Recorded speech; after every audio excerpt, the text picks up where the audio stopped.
Oke,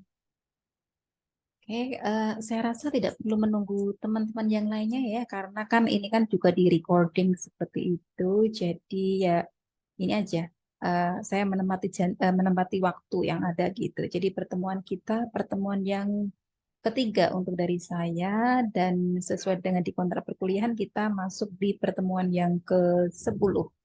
Di mana untuk topik pertemuan kali ini kita akan diskusi tentang terapi komplementer dilihat dari tren dan isunya seperti itu. Meskipun di sini saya tambahkan sedikit kaitannya saya sekilas saja sih, satu atau dua slide yang bicara mengenai masalah sejarah terapi komplementer itu sendiri gitu. Oke, kalau kita melihat dari ini ya, gambar yang ada begitu, kita mengetahui bagaimana posisi daripada terapi komplementer itu sendiri gitu ya. Jadi terapi komplementer itu ada di antara terapi alternatif dan juga terapi holistik. Di mana kalau kita melihat apa itu terapi alternatif itu merupakan dia adalah ini ya, terapi konvensional yang banyak sekali masyarakat menjadi pilihan di waktu itu untuk terapi alternatif itu sendiri. Kemudian terapi holistik. Kalau terapi holistik, di mana di sini untuk terapinya lebih menyeluruh apa yang diberikan kepada klien itu sendiri, sedangkan terapi komplementer itu adalah dia adalah terapi pelengkap dari terapi yang konvensional seperti itu. Oke, kalau kita lihat dari definisi daripada ini ya terapi komplementer, saya flashback kembali begitu agar nanti panjenengan semua bisa ini ya, bisa mengidentifikasi begitu seperti apa sih terapi komplementer itu begitu. Jadi untuk terapi komplementer itu sendiri merupakan eh, terapi atau pengobatan yang non konvensional ya, berarti di mana terapi tersebut ditujukan untuk meningkatkan derajat kesehatan masyarakat, di mana domainnya itu pada ranah promotif, kemudian preventif, kuratif, maupun rehabilitatif.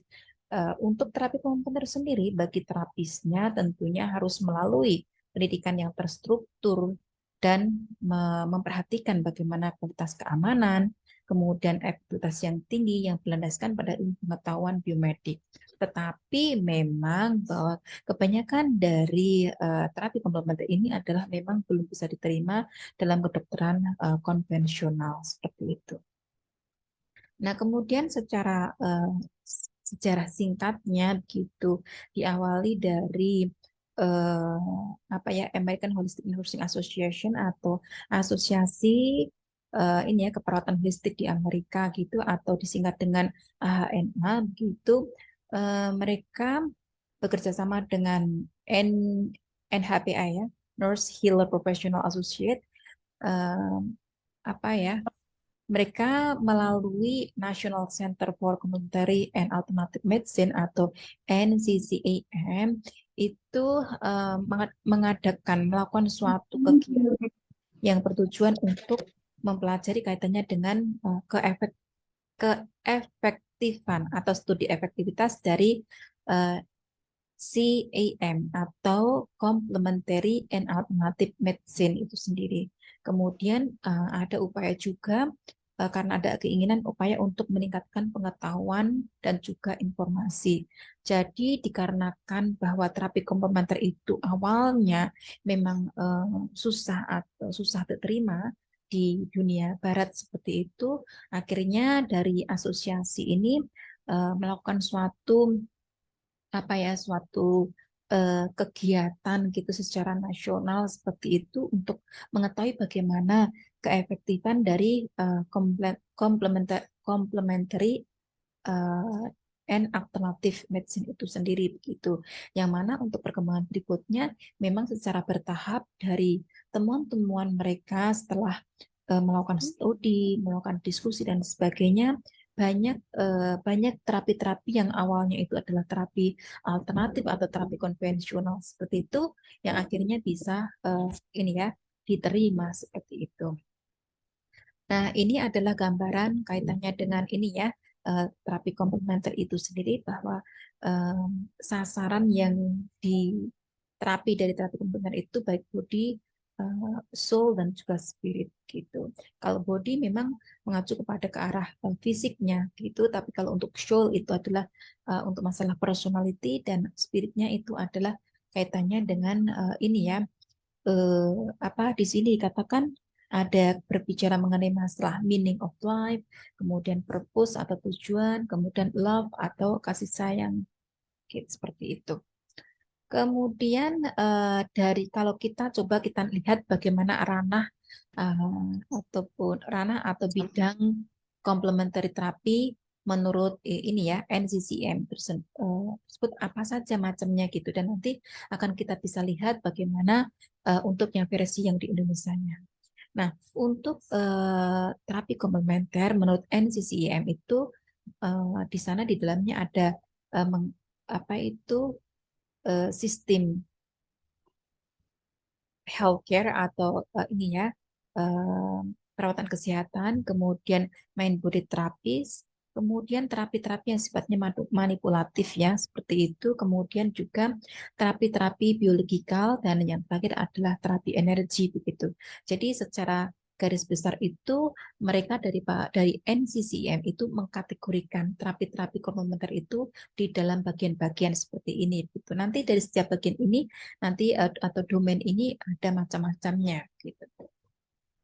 Nah, kemudian kaitannya dengan ini kalau berdasarkan kaitannya dengan penyakit ataupun kondisi, yang mana sih membuat orang itu biasanya itu menjadi suatu alasan mengapa sih seseorang itu menggunakan CEM itu sendiri. CEM di sini disebut dengan complementary alternative medicine seperti itu. Ya, apa aja gitu. Di sini ada suatu grafik yang menunjukkan beberapa alasan dari mulai yang tinggi sampai terendah mengapa mereka menggunakan CEM itu sendiri. Yang pertama itu adalah ada klien yang mempunyai keluhan kaitannya back pain atau nyeri bagian punggung, kemudian head cold. Karena ini data saya ambil dari ini ya, dari maksudnya dari luar negeri seperti itu, dan kebetulan ini adalah di US seperti itu. Jadi di sana ada keluhan yang kaitannya dengan sorry, head cold gitu. Kemudian ada kaitannya dengan ini neck pain, nyeri pada leher, kemudian ada joint pain, atau nyeri persendian, kemudian anxiety atau depression, itu adalah kecemasan dan juga depression. Kemudian yang ini maaf tadi kelewatan, arthritis itu adalah nyeri persendian, dan juga stomach upset itu adalah permasalahan di pencernaan gitu ya. Seperti itu. Headache itu untuk yang berkaitan dengan nyeri kepala. Kemudian recurring pain itu adalah eh, apabila mengalami nyeri yang sering hilang timbul seperti itu. Dan yang terakhir adalah insomnia gitu. Jadi itu beberapa alasan yang menunjukkan mengapa mereka itu menggunakan CEM atau terapi komplementer tersebut. Kemudian kaitannya dengan reason people use CEM. Alasan mengapa sih orang-orang itu menggunakan terapi komplementer ya, atau complementary and alternative medicine itu sendiri. Yang pertama, uh, yang paling tinggi ya, thought CEM combined with the conventional medicine would help.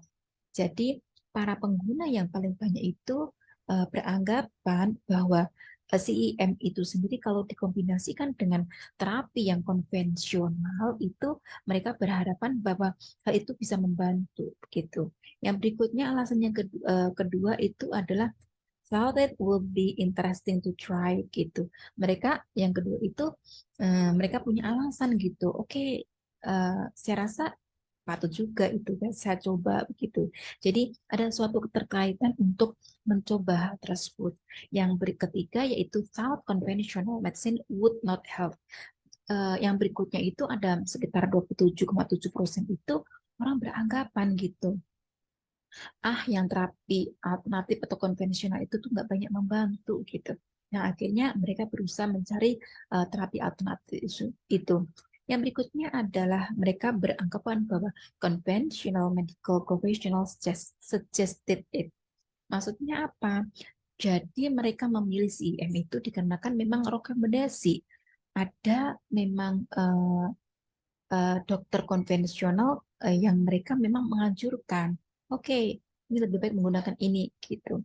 Yang terakhir adalah anggapan bahwa conventional medicine too expensive.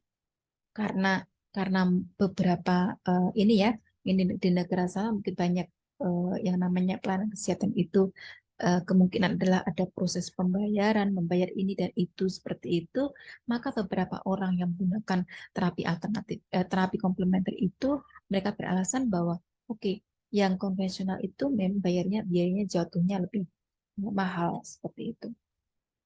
Nah, untuk kaitannya dengan siapa untuk yang banyak mempelajari terapi komplementer itu sendiri, banyak sekali ya. Kalau di luar negeri memang spesialisnya itu sudah banyak sekali begitu.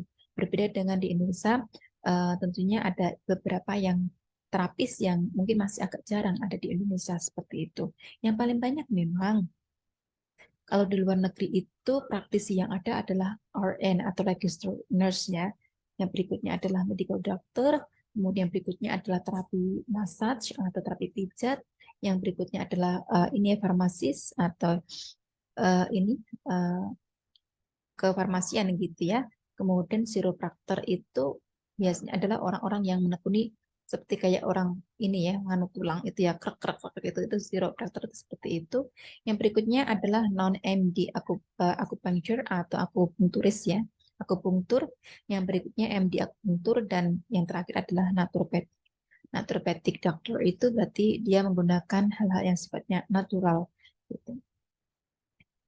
Nah, ini adalah kalau kita lihat School for Health Professional itu kalau di sana itu paling banyak adalah di S1. Oh, sorry, yang paling tinggi adalah di ini ya bidang massage gitu. Banyak yang memilih ternyata ya.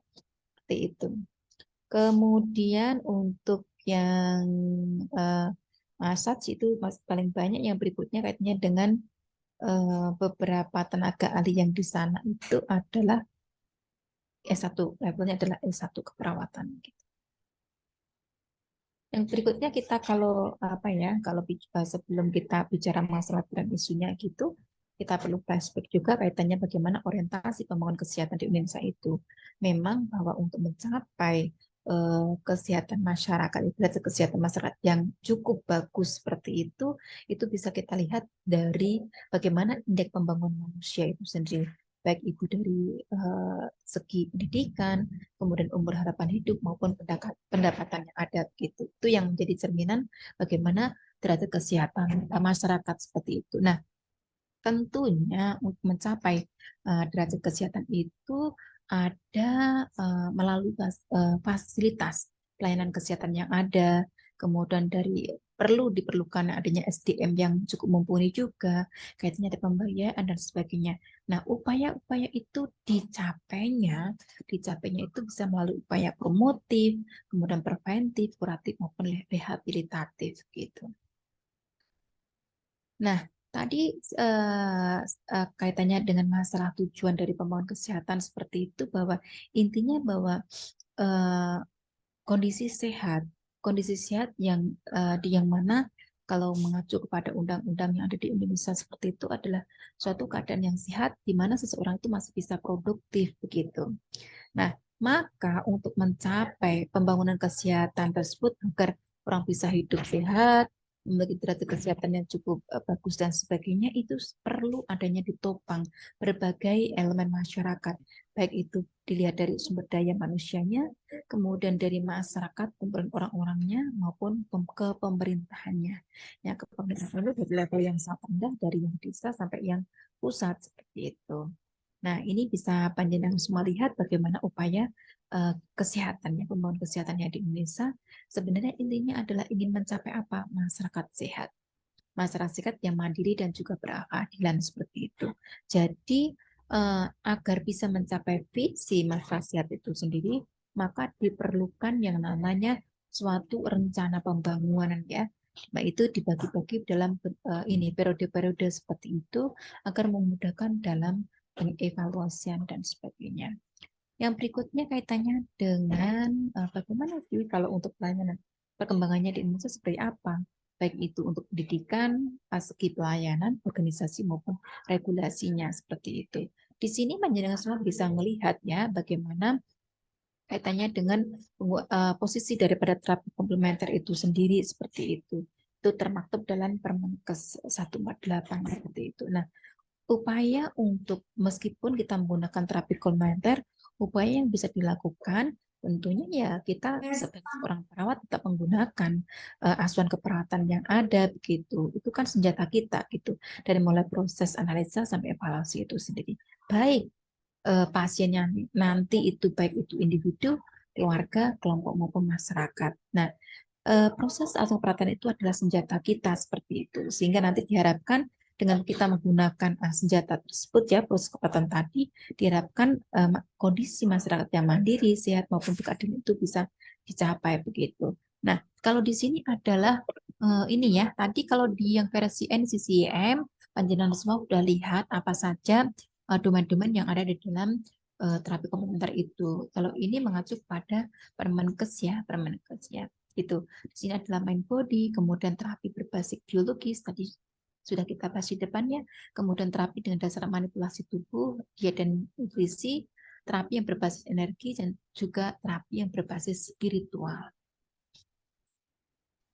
Tren dan juga isu gitu. Jadi kalau kita bicara mengenai masalah tren dan juga isu, tren itu adalah sesuatu situasi di mana memang adanya saat ini dan memang saat ini banyak dibicarakan oleh banyak orang dan memang kalau tren itu adalah pada kenyataannya memang terjadi gitu. Tapi beda dengan yang untuk yang isu. Kalau isu itu adalah memang kejadian itu ada pada saat ini memang banyak dibicarakan oleh banyak orang begitu, tapi pada kenyataannya itu belum jelas fakta yang ada begitu. Jadi ini untuk Panjina bisa membedakan apa itu tren dan juga mana isu gitu. Jadi kalau tren berarti memang sudah ada. Nah, kemudian kalau ini di Indonesia ya, di Indonesia mengapa sih terapi komplementer itu jadi pilihan pengobatan gitu? Sebenarnya bahwa eh, sekarang kita bisa melihat begitu bagaimana kecenderungan masyarakat dalam menggunakan terapi komplementer tentunya sangat meningkat drastis. Dan di mana untuk peningkatan peningkatan pasien ini tentunya sangat dipengaruhi oleh apa? Yang namanya keyakinan seseorang, kondisi keuangan, reaksi obat kimia yang dipakai, dan juga tingkat kesembuhannya. Nah, tentunya karena ini apa ya memperhatikan kaitannya dengan penggunaan terapi tersebut dan juga hasil yang dipakai, maka tentunya terapi komplementer itu sendiri bisa saja menjadi peluang untuk lebih jaya lagi atau mungkin terkungkung atau biasa-biasa saja seperti itu. Ini kaitannya dengan dalam terapi komplementer itu sebagai tren dan juga isu praktek kesehatan 21, maka beberapa hal yang perlu kita perhatikan yang perlu terlibat dalam ini ya, dalam proses menghadapi tren dan itu sendiri adalah di bidang praktek keperawatan, pendidikan, riset, kebijakan organisasi. Mereka dalam upaya untuk mendukung terapi komplementer itu tentunya perlu dilakukan suatu apa ya? Suatu tindakan-tindakan agar nanti yang awalnya fakta itu hanya berupa isu, kemudian akan menjadi sebuah tren tersendiri begitu. Oke, misalkan ada perbaikan dikatanya dengan praktek keperawatan gitu, ataupun dalam kegiatan risetnya gitu. Nah, ini ada pun untuk adanya tren dan juga isu yang terbaru ini ya, tren dan juga isu itu sebenarnya tidak hanya semata pada stase atau bidang keilmuan satu atau dua saja gitu. Memang semua yang bidang keilmuan itu sebenarnya tren dan isu itu sendiri juga bisa masuk itu. Tidak hanya di IGD saja, tapi mungkin di bangsal dan sebagainya, baik itu kasusnya kasus jiwa komunitas ataupun yang di klinik. Kemudian ini adalah beberapa penggunaan ya. Tadi kan kita bicara tentunya saya di sini tidak menceritakan semua tren dan juga isu yang ada, tapi beberapa hasil penelitian yang saya tuliskan di sini, kalau panjenengan semua itu sempat membuka judul ini, di copy paste, kemudian masuk di Google seperti itu, tampilannya seperti apa sih? Ini hasil penelitiannya gitu. Panjenengan semua bisa melihat. Jadi hal ini pun juga akan bisa menjadi suatu ide tersendiri bagi panjenengan semua misalkan mau mengambil tugas akhirnya dan seperti ini bisa jadi suatu ide tersendiri. Ini satu siapa? Contohnya ini di sini adalah hasil penelitian dari penggunaan terapi akupunktur untuk pada klien apa ya? Oh ya, di sini adalah pada pasien dengan gangguan nyeri sendi. Oh ternyata akupunktur itu kalau memang dia itu tepat seperti itu juga tidak akan membahayakan kondisi kliennya. Yang berikutnya adalah kaitannya dengan penggunaan pijat refleksi gitu ya. Pijat refleksi di sini dikatakan bahwa itu berdasarkan studinya mengatakan bahwa hal tersebut mampu mempengaruhi secara signifikan pada ini ya klien dengan hipertensi itu sendiri. Yang berikutnya adalah terapi aromaterapi ya, gitu. Aromaterapi ini bisa saja kita main di ini ya, di apa itu hasil-hasil maksudnya apa ini pijat aromaterapi di sini maksudnya bahwa kita bisa menggunakan apa ya eh, aromaterapi yang memang sangat sangat sesuai dengan keinginan ataupun selera daripada pasien itu sendiri. Dimana kalau misalkan hal itu dilakukan sekitar 60 menit tapi dengan menggunakan minyak tertentu gitu, itu bisa memiliki pengaruh yang sangat signifikan. Kemudian beberapa penelitian yang lain itu katanya dengan pengaruh terapi abdominal massage atau pijat perut itu. Ternyata di sini bahwa bisa juga kita gunakan untuk mengurangi nyeri head gitu ya. Nyeri head gimana untuk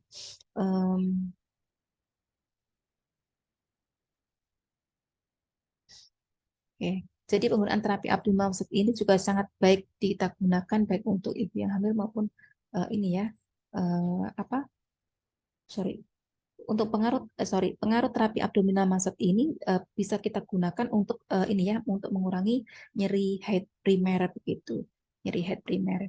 Oke, jadi bukan disebabkan karena suatu penyakit tertentu begitu. Kemudian contohnya berikutnya lagi adalah menggunakan massage pada telapak kaki terhadap penurunan neuropati diabetik. Jadi ternyata bahwa massage sesuai dengan SOP tertentu, maka di sini dikatakan bahwa hal itu juga bisa ini ya menurunkan kejadian neuropati pada diabetes. Sebagaimana kita ketahui bahwa pada pasien diabetik ini ada kecenderungan dia mengalami penurunan ini ya sensasi seperti itu.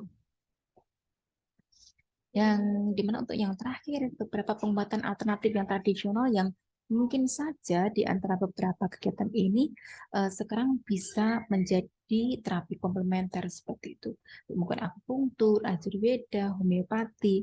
Ini beberapa contoh terapi yang bisa digunakan untuk menjadi pengobatan dan pengobatan jangka panjang khususnya untuk alergi ya, untuk eksim seperti itu. Sedangkan naturopati dia lebih ini ya ini memang naropati itu adalah ini ya gabungan antara modern dan juga tradisional. Ini dari Eropa. Sedangkan pengobatan yang berbasis sentuhan atau teknik tubuh bisa contohnya adalah chiropractic, kemudian osteopati, pijat, tai chi dan juga itu dia eh, apa ya secara fundamentalnya itu pengobatannya adalah berbasis pada sentuhan dan juga teknik tubuh.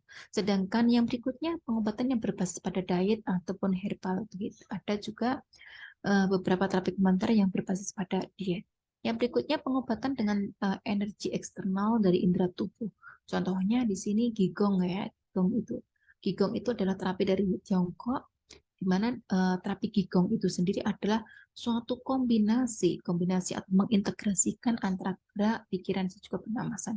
Kemudian Reiki itu adalah terapi seperti massage yang dari Jepang gitu ya. Jadi tujuannya adalah relaksasi. Yang berikutnya adalah pengobatan berbasis pengendalian pikiran, yaitu kita memainkan di otak kita gitu, agar kita itu nggak fokus pada hal-hal yang memang sifatnya itu adalah merugikan gitu. Contohnya di sini yang menggunakan aliran pengendalian pikiran itu adalah di terapi hipnosis, ya, hipnosis, biofeedback maupun meditasi. Oke, sudah selesai materi untuk saya. Cuma sedikit sekali kan, hanya sekitar 23 slide gitu. Oke. Apakah bisa dipahami dari penjelasan saya begitu? Adakah pertanyaan atau hal-hal yang perlu didiskusikan?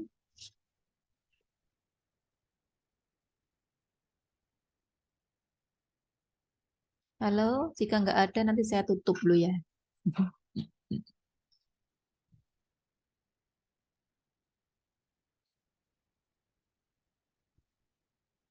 Oke, nggak ada pertanyaan? Berarti kalau ini saya anggap kalau nggak ada pertanyaan berarti bisa memahami dari sekelumit slide yang sudah saya share tadi gitu ya, katanya dengan trending issue. Sebenarnya untuk hal ini Bapak Panjenengan semua kan kebanyakan adalah praktisi begitu. Tentunya hal ini tentunya hal ini juga ini banget ya, nggak begitu ini banget ya, nggak begitu menggigit lah ini topiknya seperti itu karena sebagian panjenengan semua adalah masuk praktisi begitu. Oke, saya tunggu 1 menit. Kalau nggak ada pertanyaan, berarti saya akhiri kelas kita.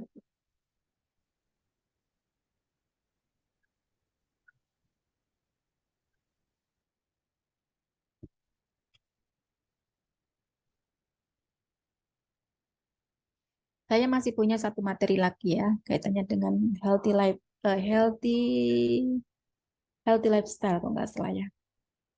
Pertemuan terakhir, mohon maaf dikarenakan sebenarnya saya untuk hari ini kan tukeran dengan Bu Farida begitu, tapi karena Bu Farida sore juga nggak bisa seperti itu, jadi nanti mohon untuk si pennya untuk pertemuan yang akan datang pas materi saya nanti ditawarkan dulu kepada Bu Farida dulu ya. Jadi Selasa-Selasa mungkin yang akan datang begitu, kalau ada pertemuan yang jatahnya saya, nanti tolong dioperkan dulu kepada Bu Farida sebagai ini ya, saya nyarutang untuk tukeran dengan yang hari ini seperti itu. Dan nanti untuk materi saya terakhir, monggo selonggaran jenengan paling sekitar butuh 1 jam saja untuk materi saya terakhir bisa selesai. Oke. Oke, dikarenakan hari ini saya juga kebetulan juga ada kelas pembekalan hukum juga seperti itu. Sebenarnya dengan senang hati kalau tadinya selesai lebih awal, saya bisa masuk sekalian materi saya yang terakhir gitu. Tapi kebetulan saya ada kelas juga untuk pembekalan hukum gitu. Saya nggak merasa nggak tabrakan waktunya begitu sehingga saya bisa tidak nggak bisa bablas untuk materi berikutnya. Oke, ada udah 1 menit belum? Kalau nggak ada saya tutup. Izin Bu, Iya, Mbak Christine Natalia. untuk yang terapi hipnotis tadi Bu bisa diulang Bu? Terapi hipnotis diulangnya Ya mengenai Bu, masalah hipnosis ini ya, yang yang ininya terapi ke hipnotis. basicnya hipnotik ya. Ya Bu. Oke, terapi hipnotik itu sendiri coba di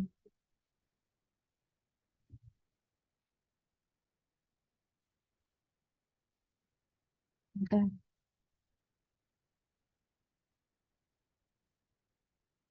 coba di halaman berapa ya Mbak DJ? Yang terakhir kah? Di akhir-akhir ya?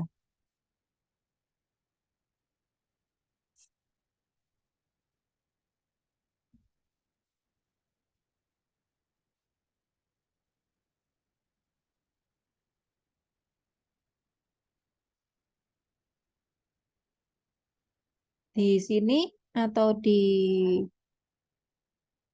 hipnosis ya, pengobatan berbasis pengendalian pikiran. Iya Hipnosis. Bu, Gimana? Yang mau ditanyakan bagaimana itu? yang cara mengendalikan seperti apa terapinya itu? Apa harus langsung seperti hipnotis itu Bu? Terap Untuk seperti untuk menghilangkan rasa nyeri kah itu Bu? bisa juga. Jadi memang untuk hipnosis ini banyak sekali ya, banyak sekali. Jadi tidak hanya nyeri nyeri secara fisik saja, tapi nyeri hati pun kadang bisa sampai terhipnotis gitu ya. Jadi memang ini ya dari terapi hipnosis itu memang apa itu yang akan nanti yang dikendalikan itu adalah pikiran si pasiennya seperti itu. Jadi secara sistematik seperti itu si pasien nanti akan kayak di guided gitu ya, dibimbing seperti itu sehingga di akhir sesi daripada hipnotik itu sendiri nanti akan ada fase di mana apa ya sampai ke alam bawah sadarnya si klien itu bisa dibimbing untuk dikendalikan seperti itu.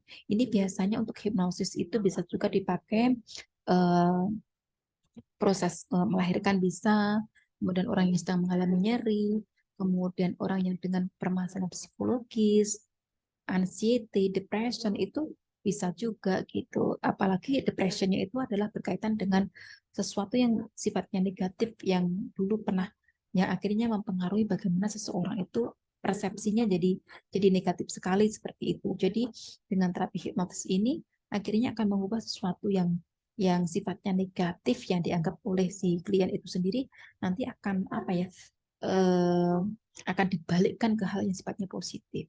Sebagai contohnya, misalkan awalnya seorang tersebut nggak suka banget ya, nggak suka banget dengan salah satu bagian tubuhnya gitu. Misalkan dia mengalami sebuah ini amputasi begitu, dia nggak terima kalau saya harus amputasi seperti itu. Tapi dengan terapi hipnosis itu sendiri nanti endingnya itu bisa menyebabkan bagaimana pengubahan self konsep diri seseorang itu mempersepsikan sesuatu yang lain begitu. Jadi kan bisa diubah gitu. Oke. Terutama adalah orang ini ya memang yang permasalahan di psikologis gitu.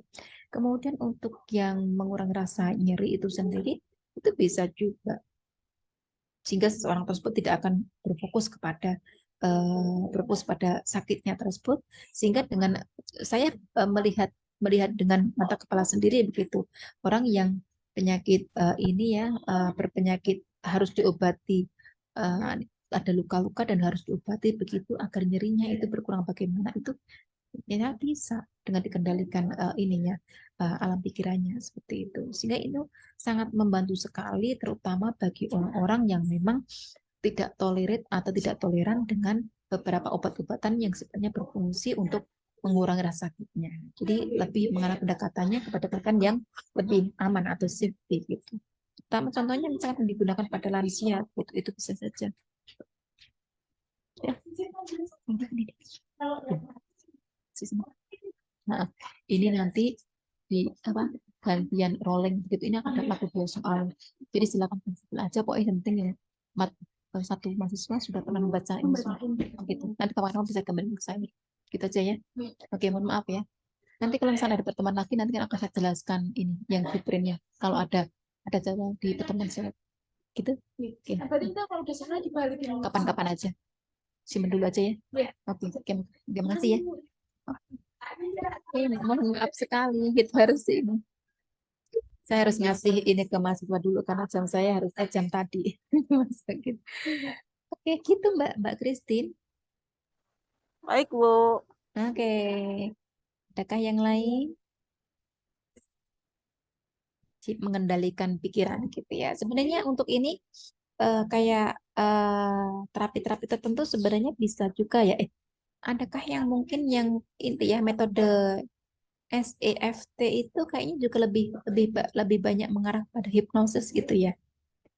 Mirip konsep-konsepnya agak mirip juga gitu. Jadi di sini saya rasa lebih lebih menarik ya karena memang yang lebih kita olah adalah pikiran kita gitu. Karena banyak hal yang kalau kita menghadapi suatu baik masalah kesehatan dan sebagainya itu memang berawal dari alam pikiran kita gitu. Kalau seseorang itu sudah tertuntun dengan eh, apa ya pikirannya itu diarahkan kepada yang positif, semuanya positif itu nanti akan bisa ini sekali bisa cukup mempengaruhi bagaimana seseorang dalam mengendalikan pikirannya seperti itu. Yang awalnya misalkan anggapan bahwa oh itu jelek banget, oh itu jahat banget, oh itu ini akhirnya bisa berubah terbalik seperti itu gitu sehingga akan mengubah yang awalnya benci yang awalnya nggak suka dengan bagian tubuh tertentu menjadi suka seperti itu bisa juga digunakan terapi hipnosis itu begitu ada lagi pertanyaan cukup kalau cukup saya akhiri loh ya oke buat Mbak oke nggak ada pertanyaan apa pesan ya buat Mbak Ayuni. Mbak Ayuni nanti kalau misalkan ada pertemuan lagi dengan Bu Wanti, pertemuan materi terakhir, nanti mohon waktu saya ya itu ditawarkan dulu ke Bu Farida ya, sebagai tukeran hari ini begitu. Baik, Nanti Ibu. oke ditawarkan pada Bu Farida dulu gitu Bu Farida hari ini memang jadwal kuliahnya dengan Bu Wanti yang jadwal tukeran dengan yang dulu gitu. Nah, apakah Bu Farida bisa masuk? Nah, seandainya di sudah ditawarkan Bu Farida, tapi Bu Farida juga tetap nggak bisa. Oh, kebetulan ada agenda apa lagi begitu? Silakan nanti kembalikan ke saya lagi gitu.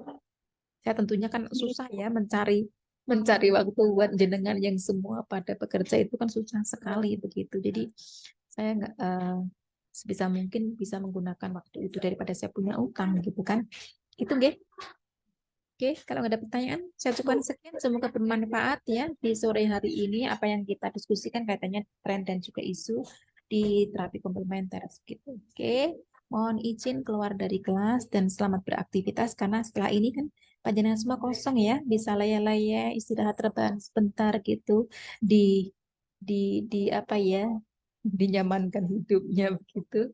Atau mungkin bagi yang sudah menjamah skripsinya mungkin sambil tiduran-tiduran sambil memikirkan kaitannya dengan skripsinya begitu.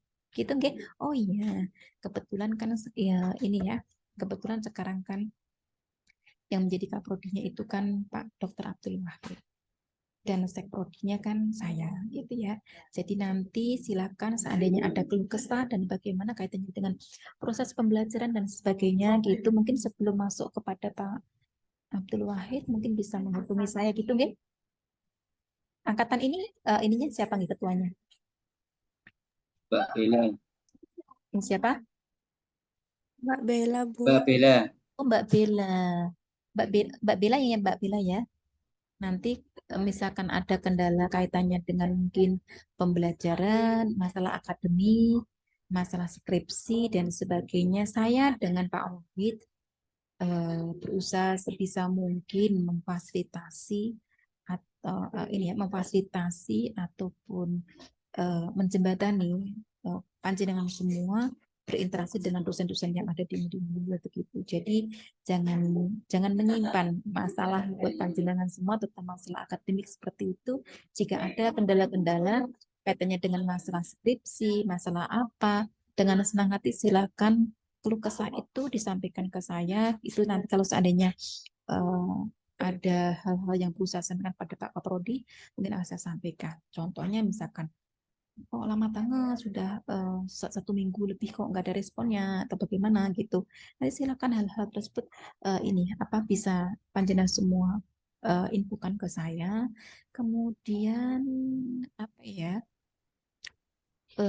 kendala tersebut di apa seandainya misalkan kok nggak ada solusinya dan sebagainya merasa kok itu kok nggak ada ujung-ujungnya dan sebagainya silakan itu dikomunikasikan dengan ke saya nggak apa-apa seperti itu. Jadi nanti saya pengennya kan kami berdua pengen memfasilitasi panjenengan semua agar targetnya kan bisa lulus tepat waktu seperti itu, jangan sampai meletre begitu, apalagi meletrenya dikarenakan dari ini apa pembimbingnya seperti itu. Jadi dengan senang hati nanti kami tampung ini dan kita carikan bagaimana solusinya untuk menjembatani permasalahan-permasalahan yang panjenengan hadapi seperti itu.